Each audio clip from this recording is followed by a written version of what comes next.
மத்திய பட்ஜெட்டில் அனைத்தும் மேம்போக்காகவே உள்ளது என பொருளாதார நிபுணர் ஆனந்த் சீனிவாசன் விமர்சித்துள்ளார்.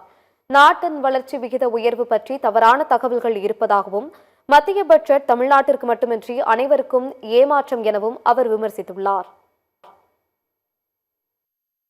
ஒரு ஐஏஎஸ் ஆபீசர் படிக்க வேண்டிய பட்ஜெட்டை நிதியமைச்சர் படிச்சிருக்கிறாங்க. இந்த பட்ஜெட்டை பற்றி நான் சொல்கிறதோட பங்குச்சந்தை சொல்லுது.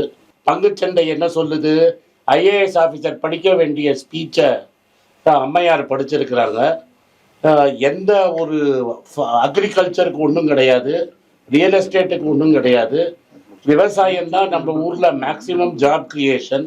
விவசாயத்துக்கு என்ன கேட்டால் தேங்காய் மரம் நடுறேன், முந்திரிக்கு ஏதோ பண்ணுறேன், சாஃப்ரனுக்கு ஏதோ இந்த சாண்டில்வுட்டுக்கு ஏதோ பண்ணுறேன்னு அப்படியே தத்தாம்போக்கா சொல்லிட்டாங்க. அக்ரிகல்ச்சருக்கு என்ன, ஃபர்டிலைசருக்கு என்ன, இந்த மன்ரேகாக்கு என்ன அலோகேஷன், ஒன்றுமே கிடையாது பட்ஜெட்டில்.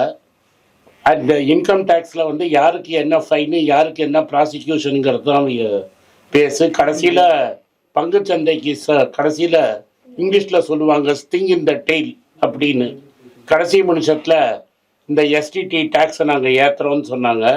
அதே மாதிரி கேபிட்டல் இந்த ஷேர் பைபேக்கில் வந்து ப்ரமோட்டர்ஸ்க்கு டேக்ஸை ஏற்றுறேன்னு சொல்லியிருக்கிறாங்க. இதெல்லாம் பார்க்கும்போது மக்கள் வந்து கம்ப்ளீட்டாக டிசப்பாயிண்டட் ஆகிட்டாங்க. ஏன்னா ஒரு ஜாப் கிரியேஷன் தான் ரொம்ப இம்பார்ட்டண்ட்டு. ஜாப் கிரியேஷனுக்கு ஒன்றும் ஒரு ஷார்ட் டேர்முக்கு ஜாப் கிரியேஷனில் ஒன்றுமே கிடையாது இதில். அதே மாதிரி இப்போ இந்த அமெரிக்கன் டேரிஃப்னால் இப்போ கட்டப்பட்டு இருக்கிற டெக்ஸ்டைல், லெதர், ஆட்டோ காம்பனன்ட்ஸ் இந்த இண்டஸ்ட்ரிக்கும் எந்த ரிலீஃபும் கிடையாது. இந்த எவ்வளோ இன்சென்சிட்டிவ் பட்ஜெட்டுன்னு நீங்கள் பார்த்தீங்கன்னா, கச்சா எண்ணெய் விலை எல்லா இடத்துலையும் இறங்கிட்டு இருக்குது. இந்த கச்சா எண்ணெய் விலை இறங்குற சமயத்தில் இன்றைக்கி எல்பிஜி சிலிண்டரில் 50 ரூபாய் ஏற்றிருக்காங்க கமர்ஷியல் சிலிண்டரை. இந்தியாவில் விலைவாசியே ஏறலை, 0.5% தான் விலைவாசி ஏறி இருக்குன்னு சொல்கிறாங்க.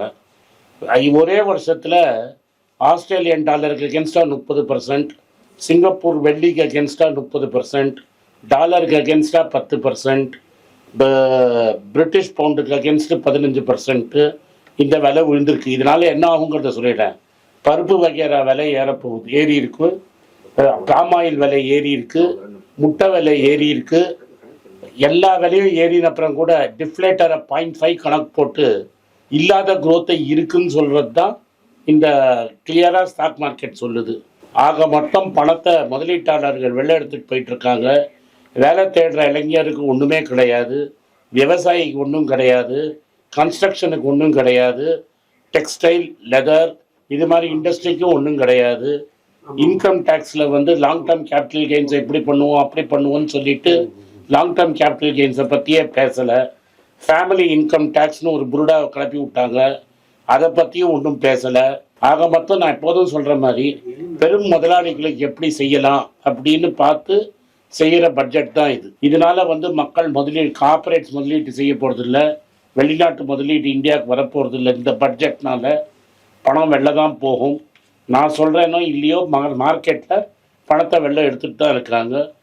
திருப்பூர், ஈரோடு, கரூர், ஆம்பூர், வாணியம்பாடி, ராணிப்பேட், மெட்ராஸில் பாடி இது மாதிரி இருக்கிற இண்டஸ்ட்ரியல் கிளஸ்டர்ஸ்லாம் எது அமெரிக்காவுக்கு எக்ஸ்போர்ட் பண்ணுறாங்களோ அவங்களுக்கு ஏதாவது ரிலீஃப் கிடைக்கும்னு பார்த்தாங்க.